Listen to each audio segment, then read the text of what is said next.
ABP news आपके साथ में हुए शाली वर्मा। इस वक्त की बड़ी खबर आ रही है अयोध्या से। ऑल इंडिया मजलिसे इत्तेहादुल मुस्लिमीन के अध्यक्ष असदुद्दीन ओवैसी की रुदौली में हुई कामयाब सभा में मजलिस के कार्यकर्ता काफी उत्साहित नजर आ रहे हैं। मंगलवार को जब असदुद्दीन ओवैसी रुदौली स्थित सभा स्थल पर पहुंचे तो वहां पर उपस्थित नौजवान ओवैसी की एक झलक पाने को बेताब नजर आए। रुदौली विधानसभा की सीमा में जब ओवैसी ने प्रवेश किया तो सैकड़ों की संख्या में लोग रानी मऊ चौराहा पहुंचकर उनका स्वागत किया। वैसे तो अब तक पिछले कई चुनाव में विभिन्न राजनीतिक दलों ने पैसे और संसाधनों के बल पर बड़ी जनसभाएं भी कर चुके हैं, लेकिन मंगलवार को हुई सभा की बात कुछ और ही रही। मंगलवार को हुई ओवैसी की सभा में लोग अपने अपने साधनों से पहुंचकर काफी अकीदत और श्रद्धा से ओवैसी के विचारों को सुन रहे थे। ओवैसी ने भी अपने चिरपरिचित अंदाज में अपने चाहने वालों को निराश नहीं किया। जैसे ही उन्होंने बोलना शुरू किया, नारे और तालियों से सभा स्थल गूंज रहा था। ओवैसी ने भाजपा सरकार पर तंज कसते हुए कहा कि भाजपा को अफगानिस्तान की लड़कियों की चिंता तो है, लेकिन हिंदुस्तान की महिलाओं की चिंता नहीं है। आमतौर पर भड़काऊ भाषण के लिए मशहूर ओवैसी ने जनता के बीच ज्वलंत मुद्दे भी उठाए। कई सालों से रुदौली में बन रहे ओवरब्रिज के अब तक अपूर्ण होने के लिए भाजपा सरकार के साथ सपा को भी दोषी ठहराया है। इसके अलावा उन्होंने रुदौली की कई समस्याओं को भी सिलसिलेवार गिनाया।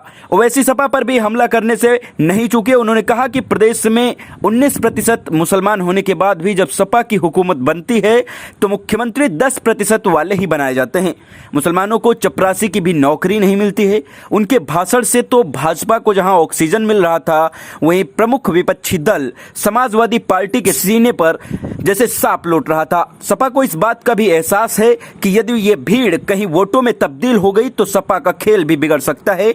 आज की ओवैसी की सभा से जहां भाजपा की बाछें खिली हुई हैं, वहीं सपा के अंदर काफी बेचैनी नजर आ रही है। ओवैसी अयोध्या का नाम नहीं लेते हैं। मैंने कहा भाई साहब, अयोध्या भी भारत में है, फैजाबाद भी भारत में है और ओवैसी भी भारत में है।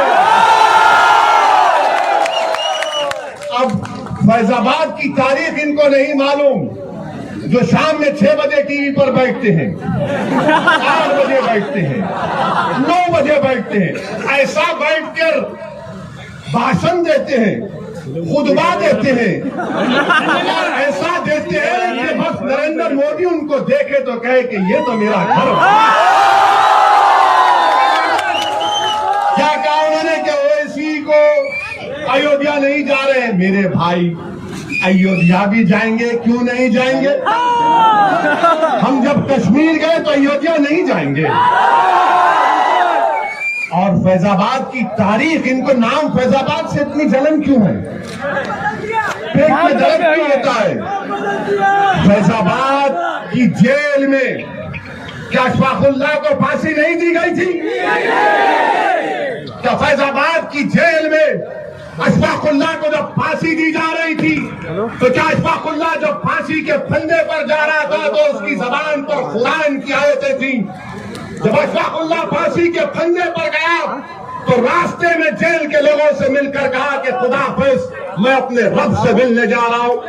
क्या अशफाकुल्लाह ने जब फांसी का फंदा लेकर उसको चूमा और अपने गले में डाला तो पूछने वाले ने पूछा कि बता मरने वाले, तेरी आखिरी ख्वाहिश क्या है? तो अशफाकुल्लाह ने कहे नहीं कहा कि ला के रख दे खाके वतन मेरे कफन में, ये मोहब्बत के मज़ार है। ये हमको बोलना पड़ता है, वरना ये 6 बजे, 8 बजे, 9 बजे बैठकर जो चीखे मारते हैं, जो पुकार कर रहते हैं कि हम माई बाप देख लो, उनको इनको बताना पड़ेगा, इनको बताना पड़ेगा कि ये लोग बात करके हिंदू और मुसलमान के इत्तेहाद की मोहब्बत की यकीनन वो पैदा होना चाहिए। और कैसे पैदा होगा? अशफाकुल्लाह और राम प्रसाद बिस्मिल की दोस्ती कैसी थी? राम प्रसाद बिस्मिल अशफाकुल्लाह एक मंदिर के पास बैठे थे शाम के वक्त।